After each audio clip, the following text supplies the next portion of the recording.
là vous vous dites, c'est bien. Maintenant je sais que j'ai plus qu'à utiliser les requêtes préparées de PDO et c'est bon.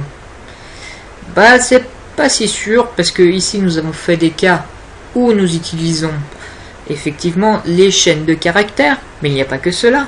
Il y a également des requêtes se basant sur des chiffres ou des nombres. Et que se passe-t-il dans ce cas-là? Donc je vous propose tout simplement un autre exemple. Voilà, donc qu'est-ce que j'effectue? J'effectue ici une requête qui va me lister une liste d'articles en fonction de l'auteur. Et l'auteur sera reconnu par son ID et l'ID sera passé par l'URL. Autrement dit, voilà, qu'est-ce que je fais dans mon code? Si j'ai une ID passée dans l'URL d'un auteur, je me connecte à PDO, je fais une requête, je dis select all from article where author égale la donnée passant dans l'URL, j'affiche la requête pour les besoins du tutoriel, encore une fois, je fais un fetch pour récupérer un tableau de données, le même tableau je le parcours et je fais une petite présentation. Donc j'ai également une table article qui elle contient tout simplement mes articles, qui a 4 champs, un ID, un titre, un contenu et un auteur. Ici étant l'idée de l'auteur. Bon ici j'ai fait que 2 articles, les 2 étant affiliés au premier membre. Et c'est du lorem ipsum. Donc vous notez que le système marche, hein. Si je mets n'importe quoi, ça me met rien. Si je mets le premier, j'ai bien les articles écrits par l'auteur dont l'idée est le 1.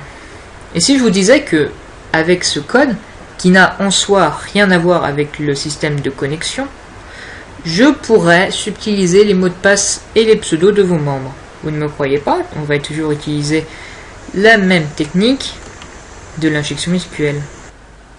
Pour cela, je vais me servir du mot-clé union, qui nous permet d'exécuter une autre requête en plus de celle qui était avant. Donc ici, qu'est-ce que je vais faire? Je vais faire un autre select, et cette fois je vais sélectionner les champs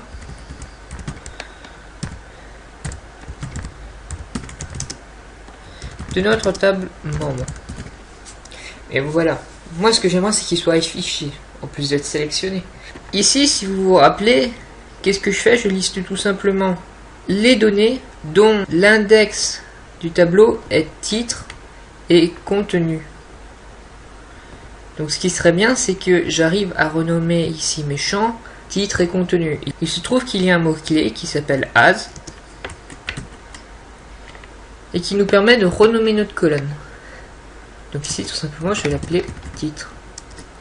Et autrement dit, si je fais un fetch sur cette requête, pour récupérer le pseudo, il faudrait que je passe par l'indice du tableau qui s'appelle titre. Je vais faire pareil avec le mot de passe en mettant contenu. Et si maintenant j'exécute, vous voyez qu'en plus d'avoir listé mes articles, il va en plus lister les pseudos et les mots de passe des membres qui sont dans ma base de données. Donc comment s'en prémunir, sachant que ici il n'y a pas de guillemets ni d'apostrophe. En réalité, ce qui serait bien, c'est qu'on puisse s'assurer que le nombre passé dans l'URL ne soit que